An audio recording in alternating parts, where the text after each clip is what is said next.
안녕하세요. 엄청 어려운 내용을 엄청 쉽게 잘 설명하는 아메이 삼촌입니다. 전례 없이 길어지고 있는 코로나 사태, 체육관에 나가 운동하기도 부담스럽고 집 안에만 머물자니 어딘지 모르게 몸은 찌뿌둥하고 옆구리와 뱃속 지하세계의 지방층은 두꺼워지는 것 같고 바이러스에 강해지려면 면역력을 길러야 한다는데 건강관리, 몸매관리는 점점 더 어려워지는 현실입니다. 그래서 오늘은 건강관리 하면 빼놓을 수 없는 영양제, 건강보조식품, 그 중에서도 으뜸으로 손꼽힐 수 있는 비타민C, 바로 아세로라C를 소개해 드리려고 합니다. 먼저 면역력과 피부 미용, 피로감 회복의 단골 손님이자 국민 영양소 비타민C에 대해 조금만 알아볼까요?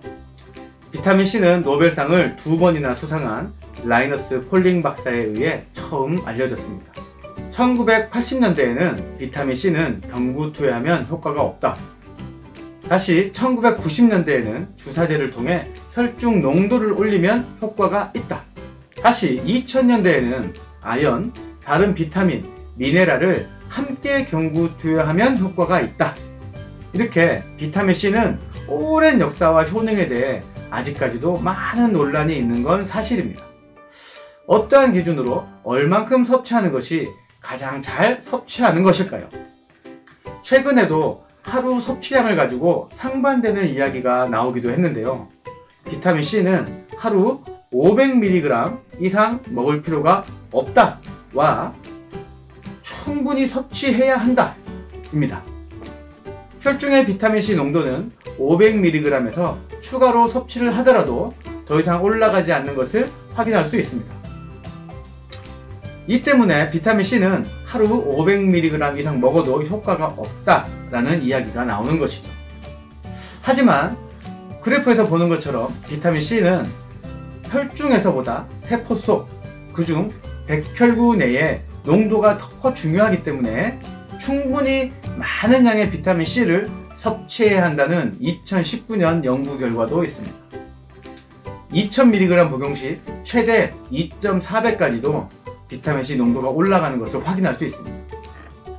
이러한 이유 때문에 비타민C를 섭취하고 피로감이 개선된다거나 피부가 좋아진다거나 감기가 잘 걸리지 않거나 빨리 좋아지는 경험들을 많이 하게 된다고 봅니다. 또 비타민C는 섭취 후 2-3시간 후 농도가 최고치가 되었다가 약 6시간 후에는 거의 소진이 되어버리는데요. 그렇기 때문에 한 번에 많은 양을 드시는 것보다 충분한 양을 하루 3번 또는 4번으로 나누어서 섭취하는 것이 가장 바람직한 섭취법이 되겠죠. 저 역시 천연의 원료로 생산된 양질의 비타민을 많이 먹는 것이 좋다라고 생각하는 한 사람으로서 비타민C 이야기를 조금 더 해보겠습니다. 네이버 지식백과에서 찾아보면 비타민C의 효능과 질병 예방이라는 제목으로 서울대학병원 건강 칼럼을 인용했는데요. 비타민C는 인체의 기능과 건강 유지를 위한 미량 원소 중 하나로 아스코르빈산이라고도 불린다. 인체가 감염에 대해서 저항하며 상처를 치유하고 조직을 건강하게 유지할 수 있도록 도우며 항산화제 중의 하나로서 자유기, 프리레디칼, 활성산소에 의한 세포 손상을 방지한다 라고 정의되어 있습니다. 하지만 단순히 계열병 예방만을 위해 비타민C를 섭취하는 분은 안 계시죠. 때문에 앞서 말씀드린 것처럼 충분한 양을 섭취할 것을 권해드립니다. One more time. 충분한 양을 섭취할 것을 권해드립니다. 충분한 양을 섭취할 것을 권해드립니다. 자, 그럼 비타민C의 효능에 대해 얘기해 볼까요? 첫 번째, 면역력 강화입니다. 비타민C는 항산화를 통해 노화 방지, 면역력 증가, 피로 회복 등등의 효과를 기대해 볼 수가 있겠습니다. 자동차를 운전하려면 휘발유라는 원료가 필요합니다. 하지만 매연이라는 부산물이 필연적으로 따라오게 되는 것이죠. 이때 이 매연이 활성산소라고 보면 되겠습니다. 장거리 운전을 하거나 속도를 높이면 매연이 많이 나오듯이 활동량에 따라 체내 활성산소의 농도도 증가하는데요. 이때 비타민C의 항산화 효과가 활성산소를 제거하는 효과가 있다고 합니다. 꾸준히 섭취해야 하는 제일 중요한 이유가 되겠죠. 활성산소란 체내로 흡수된 물질들은 최종 부산물과 물로 분해가 되는데, 이때 불완전 원소에 의해 물, 즉 H2O가 되지 못하고 HO 상태로 남아있는 성질을 이야기합니다. HO, 활성산소는 자신이 물이 되기 위해 주변 세포에서 H, 수소 원자를 가져오게 되는데, 수소 원자를 빼앗긴 세포들은 산화되어 제 기능을 잃게 되고 주름도 생기고 아프기도 하고 등등 여러가지 증상이 나타나게 됩니다. 비타민 C는 C6H8O6라는 화학식을 쓰는데요. 수소 원자를 8개나 가지고 있어 주변의 활성산소에게 자신의 수소 원자를 떼어주어 스스로 산화되면서 활성산소를 중화시키는 역할을 해주는 것입니다. 그래서 비타민C가 산화를 막아주는 항산화 영양소라고 불리는 것이죠. 비타민C는 수소 원자를 떼어주면서 스스로 산화되고 그 과정에서 과산화수소가 발생하게 됩니다. 그 과산화수소에 의해 활성산소는 제거되는 것이고요. 물론 이때 발생되는 과산화수소는 인체에 전혀 무해하기 때문에 아무런 문제가 없는 것이죠. 백혈구 내에 비타민C의 농도가 높다면 그만큼 항산화 효과도 커지고 면역력 향상에도 크게 도움이 될 것입니다. 두 번째, 미백 효과입니다. 피부는 자외선 노출 등 자극이 오면 멜라민 색소를 생성하여 방어막을 생성하는데, 이 멜라민 색소가 진피층으로 이동하여 침착이 되면 피부 톤도 칙칙해지는 거죠. 비타민C는 이 멜라민 색소 생성을 억제하여 피부 미용과 미백에 탁월한 효과가 있는 거랍니다. 세 번째는 콜라겐 합성입니다. 콜라겐 합성을 위해서는 철분이 있어야 하는데요. 비타민C는 비활성 철분을 활성으로 전환하여 콜라겐 생성에 큰 도움을 줍니다. 콜라겐이 단단해지면 당연히 피부 탄력도 좋아지고 혈관 탄력도 높이고 근육의 조직력도 강화하고 직간접적으로 빈혈에도 많은 도움이 되겠죠. 이외에도 비타민C는 인터페론, 면역글로불린, 부신피질 호르몬 등 바이러스나 세균 침입에 대항하는 물질의 합성을 촉진하여 많은 대사성 질환의 예방 효과가 있다고 합니다.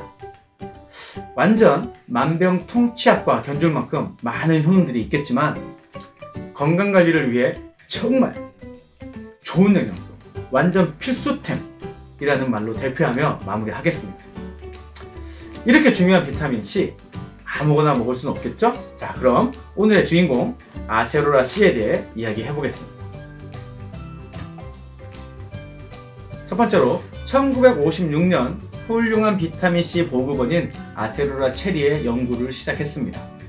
레몬의 비타민C 함량이 100g당 70mg이고 아세로라 체리는 100g당 1000mg이 함유되어 있으니 완전 비타민C의 보고라고 할 수 있겠죠. 두 번째, 1998년 아세로라 체리 재배 최적의 환경을 갖춘 브라질 우바자라 농장을 설립합니다. 적도와 가까운 562에이커 광대한 규모의 자사 우바자라 농장은 1년 내내 강렬한 햇빛이 내리쬐어 우수한 아세로라 체리를 재배하기 좋은 환경이라고 합니다. 세 번째, 브리딩 프로그램으로 비타민C 함량이 높고 열매 수확량이 높은 5가지 품종을 선별하고 묘목에서 1년 반, 반건조, 극한 지역에서 2년을 견뎌낸 나무의 아세로라 체리만을 원재료로 인정받는다고 합니다. 네 번째, 2001년 영양소 손실을 최소화한 농장 내 효율적 농축 가공 시설을 완비하고 열매의 수분만 없애고 저온 살균, 순간 건조 과정을 거치는 특별한 기술로 비타민C 외에 다양한 식물 영양소까지 온전하게 지켜내며 만들어진다고 합니다. 또 비타민C 함량을 극대화하기 위해 열매의 당분을 모니터링하여 당분이 가장 낮은 시점, 즉 비타민C 함량이 가장 높은 시점, 열매가 붉어지기 직전에 푸릇푸릇한 상태에서 수확을 합니다. From seed to product, 씨앗부터 완제품까지, 원재료부터 완제품까지 전 과정에 기록되는 생산 이력 추적 시스템으로 안전하게 관리되고 만들어진다고 합니다. 한 알에 200mg이 함유된 정제 형태의 건강 보조식품입니다. 자, 이렇게 잘 만들어진 제품 아세로라 C, 완전 매니아인 아메이 이모의 잔병 치레 없이 건강한 체력만 봐도 그 효과는 미루어 짐작해 볼만 합니다. 제 주변 지인들도 평소 면역 관리를 위해서뿐만 아니라 개개인별 차이는 있을 수 있겠지만 몸살 기운, 감기 기운이 있을 때, 가벼운 재채기가 있을 때, 피부 염증이나 가려움증이 있을 때, 무기력감이나 피로감이 밀려올 때 등등등 충분한 양을 섭취해주면 확 달라진 아침을 맞이하는 경험을 한 분들이 아주 많으십니다. 끝으로 노벨상을 2번이나 수상한 라이너스 폴링 박사님이 소개한 비타민C 메가도스 요법까지 간단하게 소개해 드리겠습니다. 사람과 같은 영장류를 제외한 대부분의 동물들은 비타민C를 체내에서 합성이 가능하고 그 체내 합성량을 사람의 몸무게로 대입해 계산해보면 상식적인 수준에서의 권장량보다 월등히 많은 양의 비타민C가 필요한 것으로 보고 대용량을 섭취하는 방법을 말합니다. 처음에 말씀드린 것처럼 면역세포 내 비타민C 농도를 높은 상태로 유지하여 건강한 상태를 유지하는 아주 효율적인 방법입니다. 2000mg씩 하루 3번 또는 4번 나누어 섭취하는 아주 간단하고 저렴하면서도 완전 효과가 좋은 방법이죠. 장에 가스가 차는 느낌이 들거나 설사가 난다면 본인의 장 관용 허용치를 넘게 되어 나타나는 증상인데요. 이 경우는 섭취량을 조금만 줄여주시면 됩니다. 개개인마다 또 컨디션에 따라 큰 차이가 있기 때문에 각자의 장 관용 허용치를 확인해 두는 것도 좋을 것 같습니다. 장 관용 허용치란 가스가 차거나 설사가 날 때까지의 섭취량을 이야기하는 것인데요. 어떤 사람은 비타민C의 부작용으로 이야기하는 분들도 계시던데, 이는 장 관용 허용치, 즉 내 몸에서 필요로 하는 양 이상으로 섭취하여 장의 삼투압작용으로 수분이 유입되고 설사를 유도하는 것으로 부작용이라고 말하기는 어렵습니다.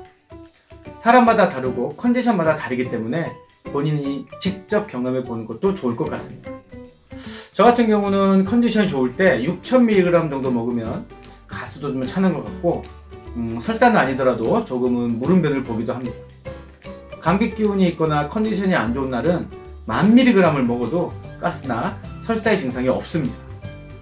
이런 경험을 통해서 백혈군의 비타민C의 농도는 개인만의 컨디션이나 면역력의 차이에 따라 크게 다르게 나타난다는 것을 알 수 있을 것 같습니다.